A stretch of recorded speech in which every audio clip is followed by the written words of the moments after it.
जय श्री राधे कृष्णा दोस्तों। राधे राधे। बड़ों को प्रणाम और छोटों को ढेर सारा प्यार।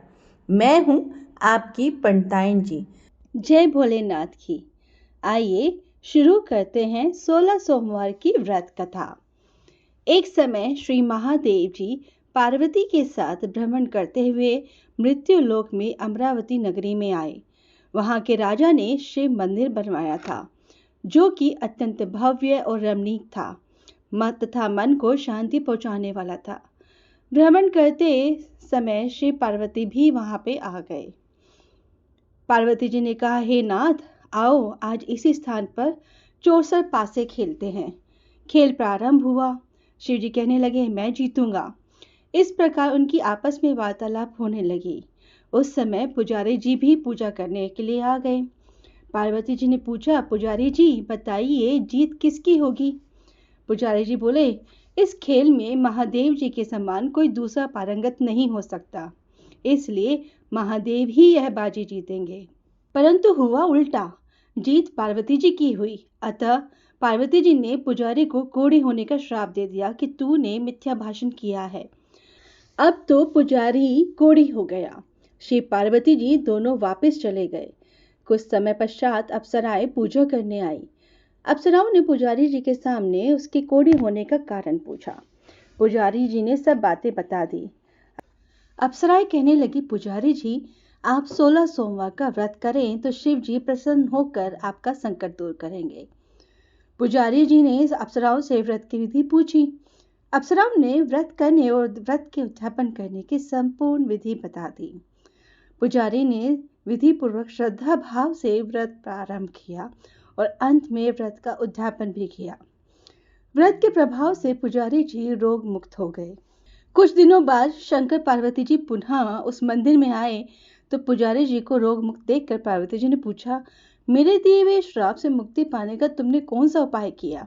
पुजारी जी ने कहा, हे माता, अप्सराओं द्वारा बताए गए 16 सोमवार के व्रत करने से मेरा यह कष्ट दूर हुआ है। पार्वती जी ने भी 16 सोमवार का व्रत किया, जिससे उनसे रूठे हुए कार्तिकेय जी भी अपनी माता से प्रसन्न होकर आज्ञाकारी हुए। कार्तिकेय जी ने पूछा, हे माता, क्या कारण है कि मेरा मन सदा आपके चरणों में लगा रहता है? पार्वती जी ने कार्तिकेय को 16 सोमवार के व्रत का महात्म्य तथा विधि बताई। तब कार्तिकेय जी ने भी इस व्रत को किया तो उनका बिछड़ा हुआ मित्र मिल गया। अब मित्र ने भी इस व्रत को अपने विवाह होने की इच्छा से किया। फलतः वे विदेश गया। वहां के राजा की कन्या का स्वयंवर था। राजा ने प्रण किया था कि हथनी जिस व्यक्ति के गले में वरमाला डाल देगी, उसी के साथ राजकुमारी का विवाह करूंगा। यह ब्राह्मण मित्र भी स्वयंवर देखने की इच्छा से वहां एक ओर जाकर बैठ गया। हथिनी ने इसी ब्राह्मण मित्र को माला पहनाई तो राजा ने बड़ी धूमधाम से अपनी राजकुमारी का विवाह उसके साथ कर दिया। तत्पश्चात दोनों सुखपूर्वक रहने लगे। एक दिन राजकन्या ने पूछा, हे नाथ, आपने कौन सा पुण्य किया जिससे हथिनी ने आपके गले में वरमाला पहनाई? ब्राह्मण पति ने कहा, मैंने कार्तिकेय जी द्वारा बताए हुए 16 सोमवार का व्रत पूर्ण विधि विधान सहित श्रद्धा भक्ति से किया, जिसके फल के कारण मुझे तुम्हारे जैसी सौभाग्यशाली पत्नी मिली। अब तो राजकन्या ने भी सत्य पुत्र प्राप्ति के लिए व्रत किया और सर्वगुण संपन्न पुत्र प्राप्त किया। बड़े होकर पुत्र ने भी राज्य प्राप्ति की कामना से 16 सोमवार का व्रत किया। राजा के देवलोक होने पर इसी ब्राह्मण कुमार को राजगद्दी मिली। फिर भी वह इस व्रत को करता रहा। एक दिन उसने अपनी पत्नी से पूजा सामग्री शिवालय ले चलने को कहा, परंतु उसने पूजा सामग्री अपनी दासियों द्वारा भिजवा दी। जब राजा ने पूजन समाप्त किया तो आकाशवाणी हुई कि हे राजा, तुम इस पत्नी को त्याग दो, नहीं तो राजपाट से हाथ धोना पड़ेगा। प्रभु की आज्ञा मानकर उसने अपनी पत्नी को महल से निकाल दिया। तब वह अपने भाग्य को कोसती हुई एक बुढ़िया के पास गई और अपना दुखड़ा सुनाया तथा बुढ़िया को बताया, मैं पूजन सामग्री राजा के कहे अनुसार शिवालय में नहीं ले गई और राजा ने मुझे निकाल दिया। बुढ़िया ने कहा, तुझे मेरा काम करना पड़ेगा। उसने स्वीकार कर लिया। तब बुढ़िया ने सूत की गठरी उसके सिर पर रखी और बाजार भेज दिया। रास्ते में आंधी आई तो सिर पर रखी गठरी उड़ गई। बुढ़िया ने डांटकर उसे भगा दिया। अब रानी बुढ़िया के यहाँ से चलते चलते एक आश्रम में पहुंची। गोसाई जी उसे देखते ही समझ गए कि यह उच्च घराने की अबला विपत्ति की मारी है।